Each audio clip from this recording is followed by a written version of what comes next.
In example 3.2, we're going to use theorem 3.1 to find the exact intervals on which the function y equals x cubed minus x is increasing and decreasing. So to do this, what we need to do is take the derivative first. So dy dx equals 3x squared minus 1. And now we're looking for when the derivative is increasing or when the derivative is greater than 0 or less than 0. If it's greater than 0, it'll be increasing. If it's less than 0, it'll be decreasing. So the first thing we do is that we actually set the derivative equal to 0 and solve for x.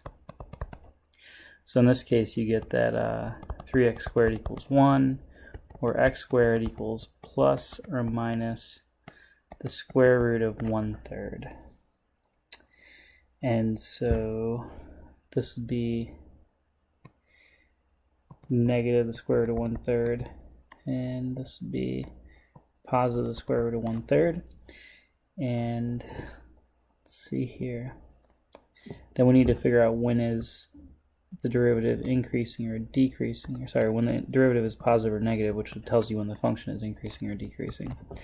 So now what we do is we plug in points to the left of square root of negative 1/3 and between square root of negative 1/3 and the square root of 1/3, and then to the right, and we look to see if those values are positive or negative. So dy dx, I'm going to pick a point to the left of negative square root of 1/3, so I can plug in negative 1. dy dx of negative 1 is 3 times negative 1 squared minus 1, which is 2. And that's positive, that's greater than 0. So we know that the function is increasing over here. And if I plug in dy dx of 1, I also get 2, which is greater than 0. So I know that the function's increasing over here. And then finally, if I plug in a value between those two points, I get, like, let's say 0. If I plug in dy dx of 0, I get 3 times 0 squared minus 1 is negative 1, which is less than 0. So we know it's decreasing on that interval.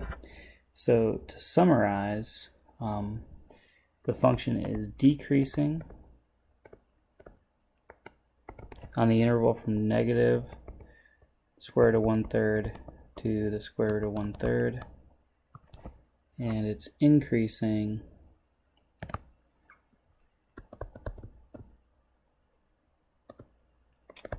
from negative infinity to negative square root of 1/3 union square root of 1/3 to infinity.